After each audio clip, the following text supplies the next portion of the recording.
Assalamualaikum warahmatullahi wabarakatuh. Jumpa lagi di channel Dioseta Story.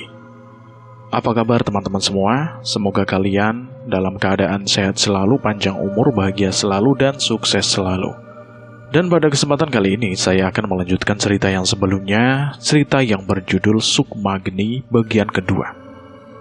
Buat teman-teman yang belum mendengarkan episode sebelumnya, alangkah baiknya mendengarkan terlebih dahulu agar mengerti alur ceritanya. Dan buat teman-teman yang baru bergabung di channel ini, silahkan klik tombol subscribe dan tombol loncengnya agar kalian tidak ketinggalan cerita terbaru dari kami. Dan tidak usah lama-lama, kita langsung saja menuju ke ceritanya. Sukmagni.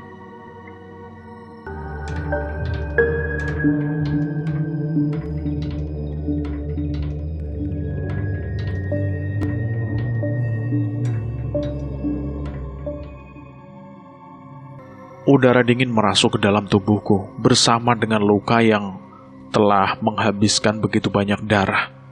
Hanya perbincangan aneh yang terdengar di telingaku saat ini. Turun! Turun! Teriak Eyang Suratmi. Entah kepada siapa. Sepertinya makhluk-makhluk tadi sudah tidak menyerang Eyang. Emoh, aku ora arep mudhun. Seseorang menjawabnya. Suaranya seperti seorang kakek-kakek yang bersembunyi dari Eyang Suratmi. Aku sudah mencari kamu ke sana kemari. Datang-datang malah gelantungan kayak monyet. Teriak Eyang Suratmi kepada makhluk itu lagi. Pokoknya wegah, aku gak mau turun. Di bayanganku saat itu yang terbayang hanya seorang kakek-kakek yang merajuk tidak berani menemui sosok Eyang Suratmi. Kalau kamu tidak mau menemuiku, tidak apa-apa. Aku sudah bisa tenang setelah melihatmu. Tapi itu, cucumu itu sekarat. Teriak Eyang Suratmi lagi dengan nada suara yang benar-benar serius. Entah apa yang terjadi setelah itu. Yang aku tahu suara pertengkaran mereka masih terdengar sebelum akhirnya kesadaranku pun menghilang seutuhnya. Hening, itu yang aku rasakan saat ini. Namun perasaan itu berubah sekejap ketika aku membuka mata. Seketika suara hening tadi mendadak berubah menjadi suara keramaian, layaknya berada di sebuah kerumunan di siang hari. Bukan, suara ramai ini bukan suara manusia. Aku tidak merasa berpindah dari tempatku tadi. Namun, tempat ini terlihat berbeda. Layaknya sebuah kampung yang dihuni oleh penduduk dari alam lain. Mataku seolah kabur dengan penglihatan yang menyatu antara alam manusia dan alam tak kasat mata ini. Begitu juga pendengaranku yang sulit membedakan antara suara dari alam manusia dan suara dari alam lain. Bimo! Bimo! Seketika suara jagat terdengar dengan lantang hingga sesuatu seolah menarikku. Sekali lagi aku membuka mata, dan kali ini yang terlihat adalah Kang Umar, Mas Jagat yang sepertinya sedang merawat lukaku di rumah Dini. Hah, akhirnya. Ucap Jagat yang terlihat khawatir, seolah sedari tadi mencoba untuk memulihkanku. Gat, ini di mana? Eyang di mana, Eyang? Warga desa? Tanyaku yang sangat bingung dengan kondisi saat ini. Sudah, kita harus tinggalkan desa ini dulu secepatnya, kata Mas Jagat yang ternyata sudah membereskan semua barang-barang kami. Maksudmu gimana, Gat? Warga desa kenapa? Ini sudah di luar kemampuan kita, Bimo. Jawab Jagat yang seolah tidak mau menjawabku lebih lanjut. Aku memaksakan diriku untuk berdiri menghampiri Jagat sembari menahan luka di bahuku untuk meminta penjelasan. Namun tanpa sempat berbicara sepatah kata pun, Jagat malah menarikku, menatap ke arah luar jendela dan menyaksikan apa yang terjadi di sana. Tidak seperti keadaan desa sebelumnya. Kini banyak warga yang bergelempangan di jalan dengan tubuh yang menghitam dan memuntahkan berbagai macam benda. Di sekitarnya terlihat makhluk hitam utusan Bahrowo yang mengantarkan semua penyakit itu pada mereka. Oh, kita harus tolong mereka, Jagat. Walaupun hanya satu nyawa, kita harus tolong mereka. Teriakku memaksa, namun Kang Umar dan Jagat malah menarik tubuhku dan membawaku keluar melalui pintu belakang rumah. Sebagian warga berhasil dievakuasi sama Kang Umar di desa sebelah. Keluarga Kang Umar dan Dini juga ada di sana. Yang bisa kita lakukan sekarang hanyalah mundur. Jelas Jagat padaku. Tepat saat meninggalkan desa, tiba-tiba terdengar suara tawa terkekeh Mbah Rowo yang merasa puas dengan semua yang ia lakukan. Aku terbakar emosi saat melihat kejadian itu, di mana Mbah Rowo berdiri di atas warga desa yang bergelimpangan di jalan-jalan desa. Sesekali Mbah Rowo terlihat menginjak-injak kepala warga dan meludahi orang-orang yang menyiksa dan membunuh keluarganya itu. Kami menjauh sejauh mungkin dari kegilaan itu. Namun samar-samar aku melihat Kang Umar menangis dan meneteskan air mata. Tenang, Kang. Kita akan cari bantuan. Akan kita selamatkan mereka. Kali ini aku yang mencoba menenangkan Kang Umar. Namun tangisan Kang Umar itu seolah menandakan bahwa ia mengetahui sesuatu yang tidak diketahui. Tidak, Mas. Tidak ada lain waktu. Seluruh warga desa yang terkena teluh Mbah Rowo akan mati saat matahari terbit. Balas Kang Umar, yang terus berusaha menahan tangisnya namun gagal. Sontak saat itu juga aku berhenti. Maksud Kang Umar, kita sudah tidak mungkin menyelamatkan warga desa itu. Ini memang pilihan berat, Bimo. Tapi ini adalah pilihan terbaik untuk saat ini. Ucap Jagat padaku. Tidak ada yang salah dalam ucapan Jagat. Tujuan utamanya adalah keselamatan kami dan warga yang masih bisa diselamatkan. Tapi perasaanku tidak bisa berbohong. Ada sesuatu yang mengganjal, yang tidak membiarkanku meninggalkan warga desa mati di sana. Aku menatap Jagat dan Kang Umar. Bimo, kamu jangan gila. Teriak Jagat yang sudah membaca maksudku. Ada satu cara, Gat. Seandainya ini berhasil, aku bisa menyelamatkan mereka semua. Apa maksudmu, Bimo? Gak akan aku biarkan kamu bertaruh sendiri. Balas Jagat padaku. Aku mengambil sebuah benda dari tas kainku. Sebuah benda yang terlilit kain lusuh untuk menjaganya dari benturan. Apa itu, Bimo? Keris Sukma Geni? Iya, Gat. Ini keris Sukma Geni, Gat.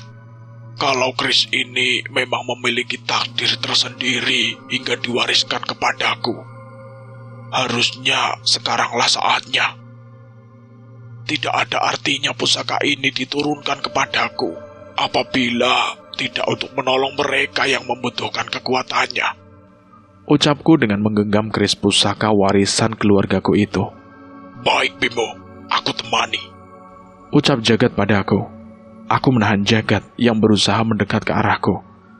Jelas aku ragu untuk bisa menggunakan kekuatan keris ini. Saat ini keselamatan Jagat dan Kang Umar jangan sampai dipertaruhkan.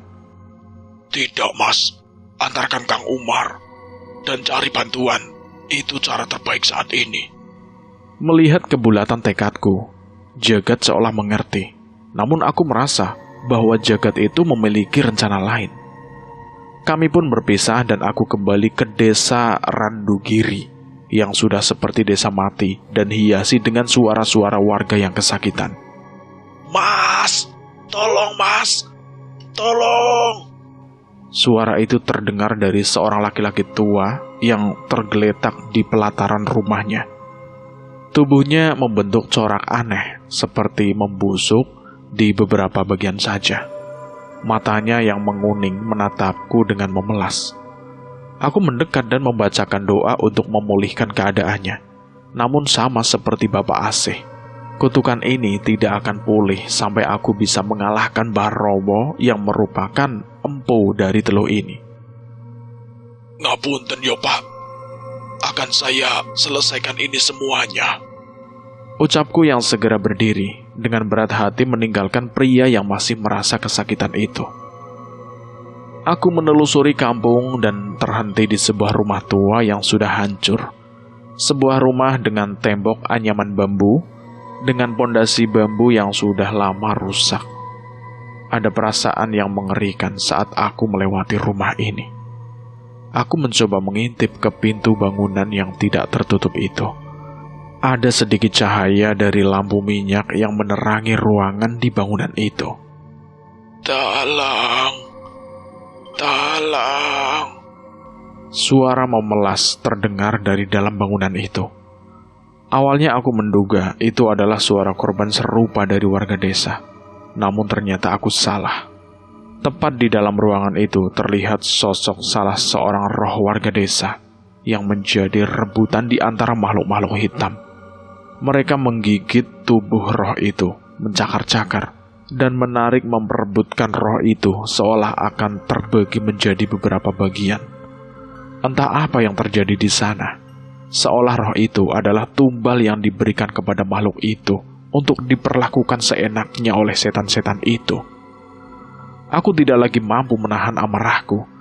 Saat itu juga aku membacakan ajian Moksa Pangresa, melindungi diri dari niat jahat dari makhluk-makhluk ini, dan membacakan amalan api untuk membakar habis makhluk-makhluk di dalam bangunan itu. Sayangnya di tengah seranganku sudah muncul seorang yang merupakan asal-muasal dari semua petaka ini, Barowo. Ia keluar dengan membawa kepala salah seorang warga desa yang rohnya sedang dipermainkan oleh setan-setan tadi. Menyambut kedatanganku, ia melemparkan kepala itu ke arahku hingga menggelinding tepat di depan kakiku. Saat menoleh ke bawah, aku terkejut. Kepala itu tidak dalam kondisi utuh. Matanya sudah bolong dengan bekas darah yang sudah mengering, terlihat dari setiap lubangnya. Biadab kamu. Biadab. Dia yang telah memperkosa satu-satunya anakku yang tidak bersalah. Lalu kamu puas dengan melakukan hal ini? Kau sudah tahu jawabannya. Tidak akan ada yang terpuaskan oleh dendam. Ucap Barowo dengan tertawa. Ia sudah termakan oleh nafsunya dan menjual jiwanya kepada setan. Aku sudah tidak mau berpanjang lebar lagi. Berkali-kali aku membacakan amalan api, mencoba menenangkan makhluk-makhluk di sekitarku satu demi satu. Entah tanpa tahu apa itu semua akan berarti. Barowo hanya terus tertawa terkekeh melihatku yang masuk ke dalam bangunan tua itu. Sementara setan-setan suruhannya berkali-kali mencoba menyerangku, entah dengan cakaran, gigitan, hingga berkali-kali kekuatan hitam memberikan rasa panas di kulitku. Tanpa sadar aku sudah tidak lagi dapat merasakan apapun dari kakiku yang telah menghitam. Tak sedikit darah menetes dari luka-luka yang ada di tubuhku. Namun aku tidak pernah berhenti memohon perlindungan kepada Yang Maha Pencipta atas semua hal yang aku terima ini. Apapun yang terjadi pada diriku, aku sudah tidak peduli. Aku hanya berkali-kali membacakan mantra pembakar yang sekiranya bisa mengurangi jumlah makhluk-makhluk ini. Saat ini yang terdengar di desa Randugiri hanyalah bacaan doa ayat-ayat suci yang terus aku lantunkan untuk mengusir setan-setan ini. Sampai di akhir kesadaranku, aku mencoba kemungkinan terakhir untuk menggoreskan jariku pada keris pusaka Sukmageni yang diwariskan kepadaku. Kali ini aku merasakan ada sebuah kekuatan aneh yang mengalir dari keris ini. Sebuah rasa hangat seolah menyatu dengan genggamanku. Aku pikir ini akan berhasil, namun tidak. Aku terjatuh dengan tubuh yang sudah dipenuhi oleh kutukan dari makhluk ini. Bocah brengsek, apa yang sudah kamu lakukan? Ucap Barowo yang terlihat heran dengan keadaan sekitar. Sesuatu membuatnya terlihat begitu kesal. Aku tidak sadar dengan apa yang terjadi. Rupanya dari ratusan doa dan ayat suci yang aku lafalkan hingga kondisiku seperti ini, Semua itu berhasil menghabisi dan mengusir seluruh sosok setan pengikut Mbah Rowo yang sebelumnya memenuhi desa ini. Sedikit lagi.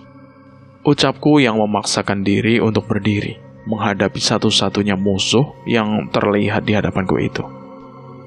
Kau sudah pasti mati. Aku tidak punya waktu meladanimu. Ucap Mbah Rowo yang lebih memilih meninggalkan bangunan dan keluar ke arah belakang dibanding melawanku. Woi, jangan kabur. Aku berteriak kepada Mbah Rowo.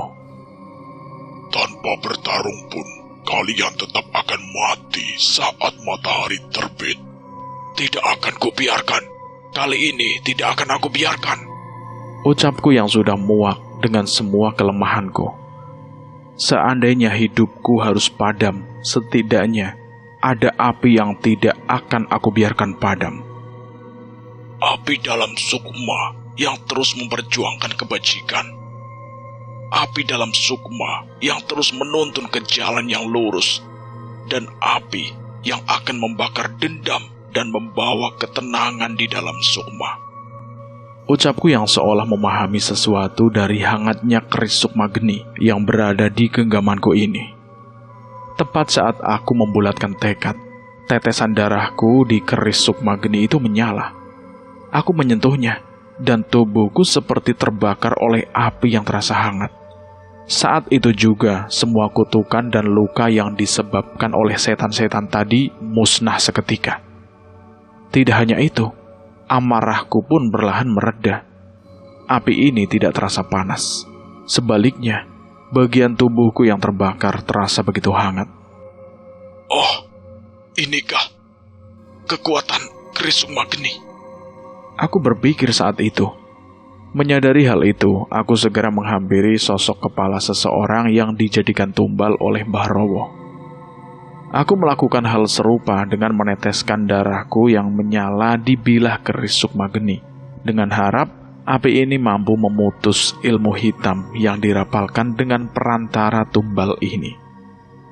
Tepat sesuai dugaanku, kepala dari seseorang yang dijadikan tumbal adalah kunci perjanjian antara Mbah Rowo dan setan-setan yang mengikutinya saat ini. Terbukti tepat saat kepala tumbal itu terbakar, sosok roh yang menjadi bulan-bulanan setan itu dikelilingi oleh api dan tidak lagi bisa didekati oleh setan-setan itu. Aku menyadari suara-suara warga desa yang kesakitan di seluruh penjuru desa perlahan mulai hilang. Semoga saja dengan terputusnya perjanjian Mbah Rowo dengan makhluk hitam itu, warga desa benar-benar bisa terlepas dari teluh yang disebarkan oleh Mbah Rowo. Menyadari kondisi tubuhku yang mulai pulih, aku memutuskan untuk mengejar Mbah Rowo sebelum ia berbuat yang lebih jauh lagi. Sekali lagi aku berlari ke dalam hutan itu, hutan di mana terdapat sisa-sisa bangunan desa yang tidak terawat, yang sebelumnya dihuni oleh setan-setan pengikut Mbah Rowo. Mbah Rowo terlihat berdiri di tengah bangunan itu, seolah terburu-buru menyiapkan sesuatu di baskom. Tanah liat di hadapannya. Bau kemenyan dan kembang yang bertaburan menghiasi ritual yang ia lakukan. Aku bersiap menghentikan ritual apapun yang ia lakukan. Entah apapun itu, pasti ia memiliki niat jahat di setiap mantra yang ia bacakan.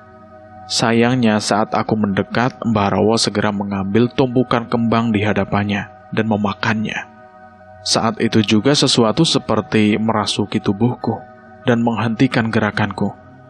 Sekali lagi Mbah Rowo membacakan mantra dan memakan kembang yang ada di hadapannya. Kini sama seperti sebelumnya, darah kembali mengucur dari mataku dan hidungku. Rasa sakit kembali menjalar ke seluruh tubuhku. Namun tepat sebelum kehilangan kesadaran, terdengar suara yang membisik ke telingaku. Tahan sedikit lagi, Bimo. Itu adalah suara Nyai Suratmi yang tiba-tiba muncul dari belakangku. Kerahkan semua ilmu yang telah kau pelajari.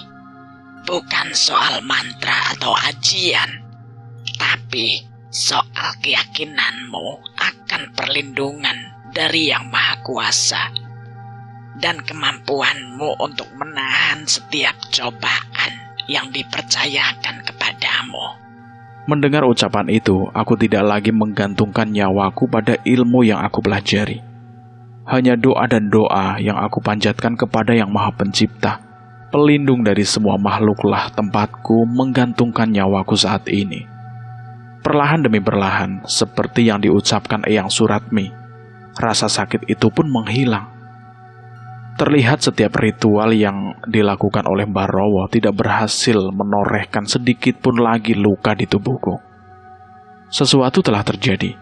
Sebelum aku mencari tahu, tak jauh dari hadapan Mbah Rowo terjatuh sesosok makhluk besar. Seekor ular besar raksasa yang telah terpotong menjadi beberapa bagian dengan mengenaskan. Terlihat tubuhnya dihiasi dengan perhiasan kerajaan dan pakaian yang mewah.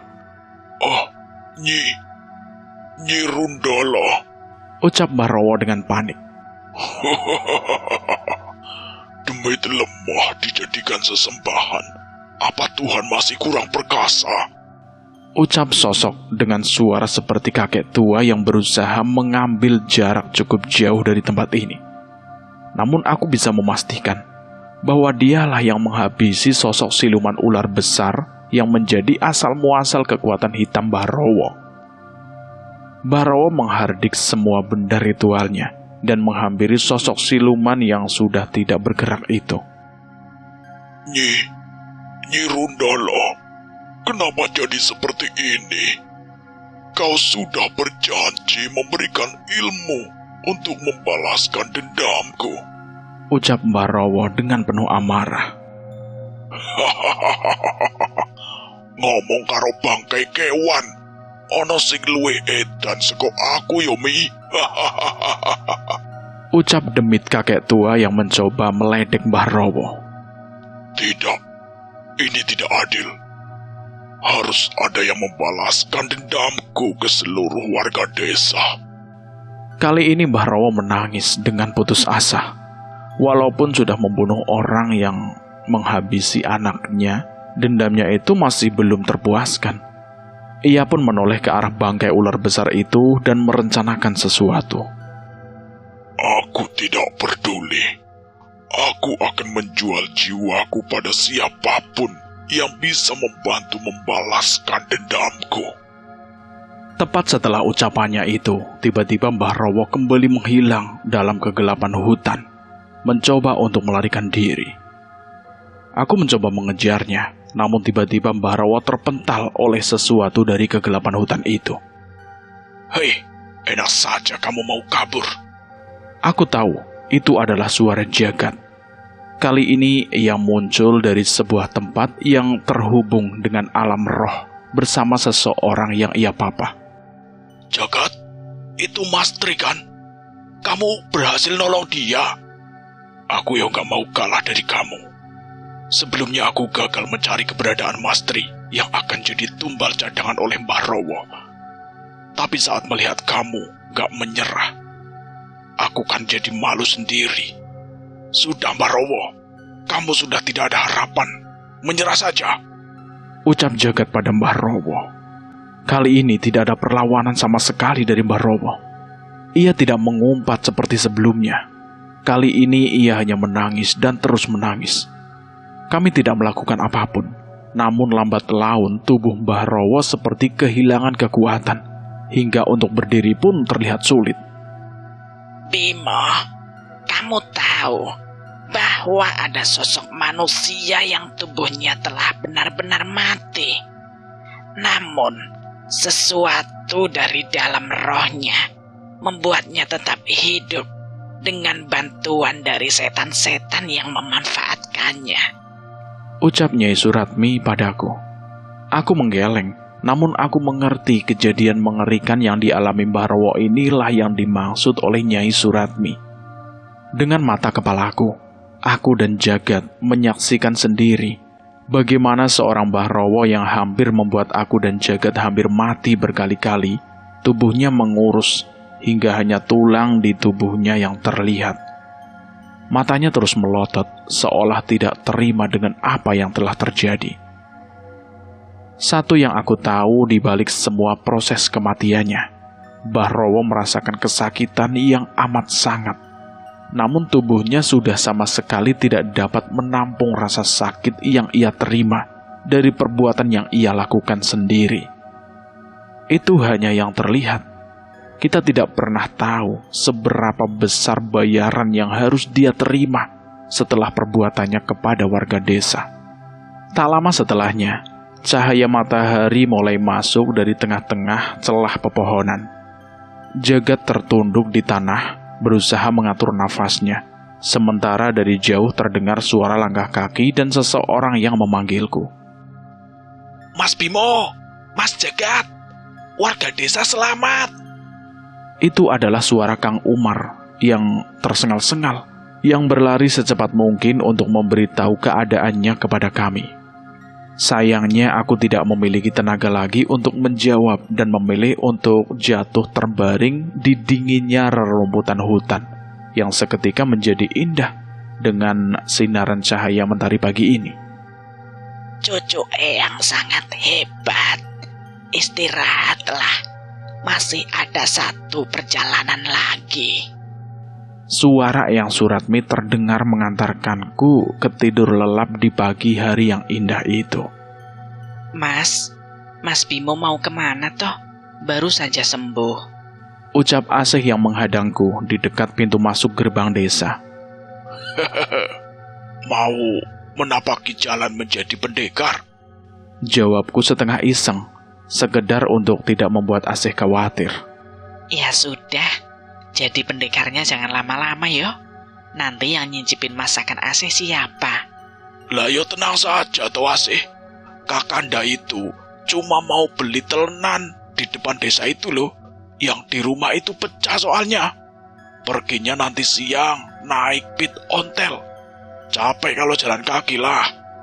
Ledekku pada Asih yang sudah terlalu mendramatisir kepergianku.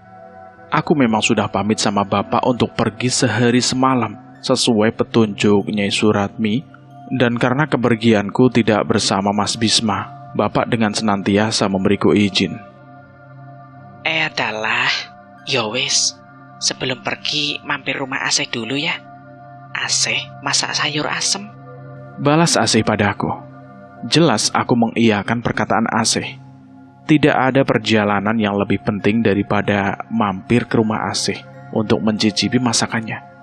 Setidaknya seandainya terjadi apa-apa selama perjalananku, aku tidak akan menyesal setelah melewatkan masakan Asih. Tepat saat matahari bersinar di atas kepalaku, dan perut sudah kenyang terisi sayur asem buatan Asih, aku segera berpamitan untuk menggayuh sepedaku menuju ke sebuah tempat yang ditunjukkan oleh Nyai Suratmi. Sebuah tempat yang bernama Delik Kulon. Entah mengapa dinamakan seperti itu. Mungkin karena tempatnya sedikit tersembunyi. Tempat ini berlokasi di antara 4 penjuru hutan dengan 4 jenis tumbuhan yang berbeda. Tempat yang asri, namun aku menebak bahwa di malam hari tempat ini akan merubah menjadi mencekam. Di bawah rimbunnya dedaunan, samar-samar aku melihat bayangan Nyai Suratmi yang tengah menunggu dan memandang ke beberapa arah. Dia di sini, Eyang. Yang kumaksud adalah suami Eyang Suratmi yang selama ini ia cari. Eyang pun mengangguk mengiyakan. Dia belum mau bertemu Eyang. Aku bertanya lagi. Eyang menggeleng. Tapi Eyang mengerti. Kami sudah ratusan tahun tidak bertemu. Mungkin kami sama-sama malu. Atau mungkin apa toh, Eyang? Tanyaku yang menegaskan keraguan Eyang Suratmi. Namun Eyang hanya menggeleng. Sudah. Ini adalah perjalanan terakhir Eyang. Eyang tidak mau merepotkan cucu-cucu Eyang lebih lama. Aku melihat ke mata Eyang Suratmi. Itu adalah tatapan mata yang ikhlas. Ia tahu dengan jelas alasan kekasihnya itu tidak ingin menemuinya. Namun tetap saja, pasti masih ada yang mengganjal di hatinya. Mungkin Ini adalah tugas terakhirmu. Tolong tangkap Eyang Dayu dan bawa ke sini. Ucap Eyang Suratmi padaku. Aku sedikit tertawa mendengar perintah Eyang Suratmi. Sebuah permintaan yang aneh dari seorang istri. Seolah suaminya adalah anak nakal yang harus dijewer dan dimarahi olehnya. Namun aku tahu, ini bukanlah perkara mudah. Tenang, Eyang. Serahkan saja padaku. Eyang Suratmi hanya tersenyum mendengar ucapanku.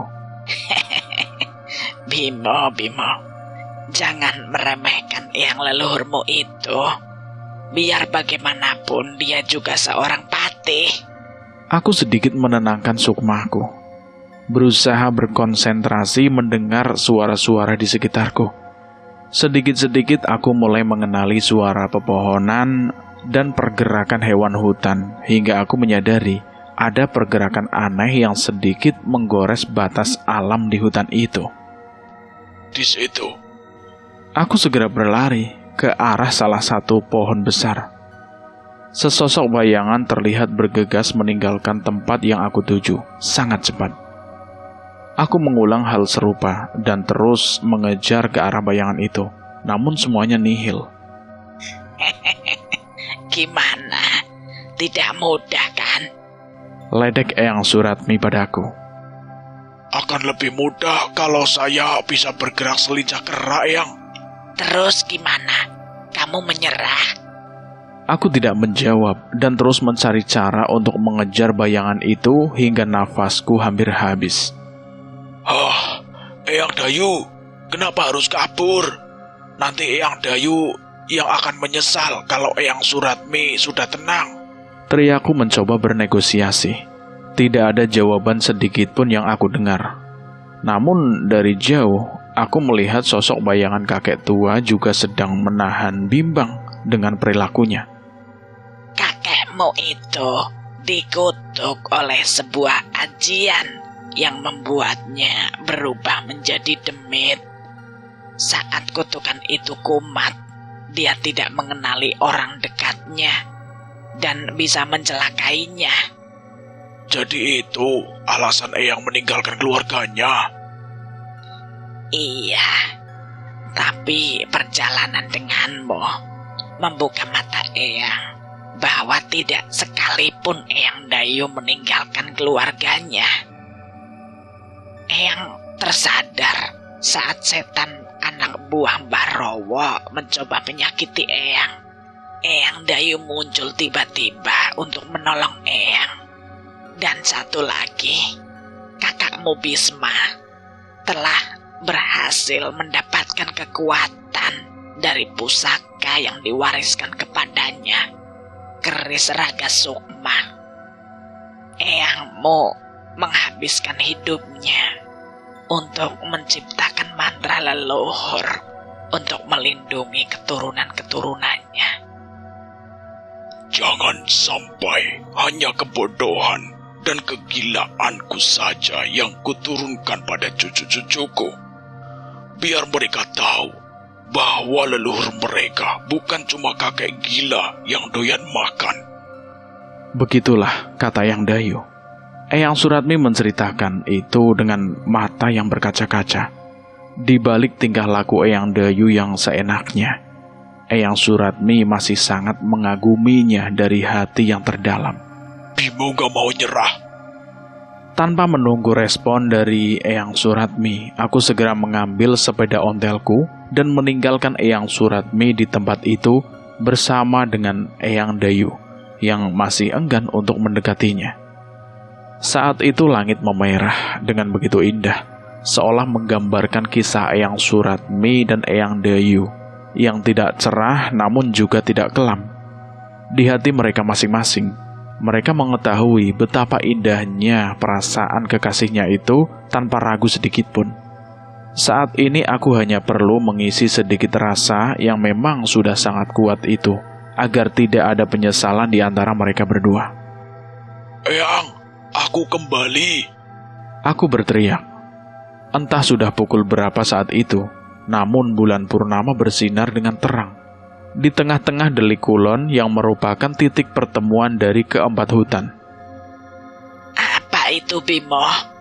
Tanya Eyang Suratmi yang bingung dengan bungkusan kain kasar yang aku bawa. Aku berlari ke dalam hutan, bukan untuk mengejar Eyang Dayu, melainkan untuk mencari beberapa kayu kering yang kukumpulkan di tengah tanah yang lapang. Dengan sedikit tersenyum, aku membangun sebuah perapian dengan panci yang barusan ku ambil dari rumah. Sayur asem, Eyang. Buatannya Asih. Ini resepnya Eyang kan? Ucapku yang mulai menghangatkan sayuran buatan Asih itu. Aku mengipaskan masakan Asih agar tercium hingga ke seluruh penjuru hutan. Samar-samar aku melihat bayangan Dayu yang melirik ke arah masakan ini. Kamu tahu kan, Bimo?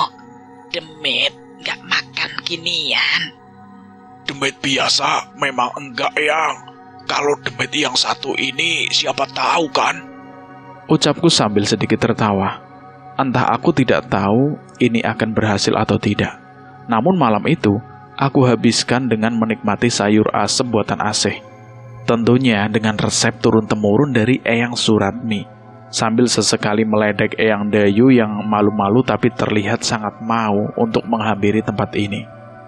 Sayangnya sampai aku kenyang, Eyang Dayu pun tetap pada pendiriannya. Aku dan Eyang Suratmi sudah pasrah. Setidaknya perbincangan kami berdua tadi sudah cukup bisa mengobati rindu Eyang Suratmi pada Eyang Dayu. Tanpa membereskan sisa makananku, aku pun memilih untuk tidur di bawah sinar rembulan dan berselimutkan kisah indah dari leluhurku ini. Klang! Terdengar samar-samar suara panci yang tersenggol. Di tengah kantukku, aku memaksakan untuk membuka mata. Entah ini ilusi atau bukan. Jauh di hadapanku terlihat sepasang laki-laki dan perempuan. Aku tahu bahwa yang perempuan adalah Eyang Suratmi. Namun di sebelahnya bukanlah demit kakek tua, melainkan seorang patih yang gagah mengenakan kalung emas khas prajurit yang sebelumnya selalu dikenakan Eyang Suratmi. Tidak ada tangis dan tawa di sana, hanya gerak-gerik konyol seorang pria yang selalu dibalas dengan tawa manis Eyang Suratmi. Seandainya aku bisa memilih kisah cinta, mungkin kisah cinta mereka lah yang ingin aku alami. Aku terbangun di dinginnya pagi yang berkabut di Delik Kulon. Sosok Eyang Suratmi tidak lagi berada di sekitarku. Keberadaannya sudah tidak lagi terasa terikat denganku seperti sebelumnya. Hanya pusaka kalung emas prajurit kerajaan yang berada di sampingku saat terbangun. Bibirku menyimpulkan sebuah senyum sambil membacakan doa untuk menghantarkan kepergian Eyang Suratmi yang sepertinya telah memenuhi tujuannya. Sepanjang perjalanan, aku menggayuh sepeda ontelku, berusaha untuk terus mengingat kejadian semalam. Di satu sisi, aku penasaran, apakah aku bisa bertemu dengan Eyang Dayu lagi? Apakah benar pusaka yang diwariskan ke Mas Bisma bisa menghubungkanku dengan leluhur-leluhurku yang sangat kukagumi ini? Mungkin perjalananku masih cukup panjang. Toh saat ini aku hanya seorang anak yang bahkan masih ketakutan menghadapi roh-roh penasaran yang mengancam orang terdekatku. Mas Bimo, kalau naik sepeda jangan ngelamun. Teriak seorang wanita yang menyambutku dari depan rumahnya saat memasuki desa. Itu Asih. Sekali lagi ia berhasil memecahkan lamunanku dan menggantikannya dengan pagi yang berwarna. Entah roh apa yang merasukiku saat itu. Dinginnya udara pagi membuat aku berpikir pendek. Namun aku tidak pernah menyesali perkataanku saat itu. Asih, aku boleh menjadi suamimu? Cerita ini selesai sampai di sini. Begitulah cerita dari Sukmo Geni. Bagaimana menurut teman-teman tentang cerita ini? Silahkan tulis di kolom komentar. Dan terima kasih buat kalian semua yang sudah bergabung di channel ini. Semoga kalian dalam keadaan sehat selalu, panjang umur, dan bahagia selalu. Dan buat teman-teman yang baru bergabung di channel ini, silahkan klik tombol subscribe dan tombol loncengnya, agar kalian tidak ketinggalan cerita terbaru dari kami. Dan saya mohon maaf jika ada kesalahan kata. Akhir kata, wassalamualaikum warahmatullahi wabarakatuh. Jagat Segoro Demit.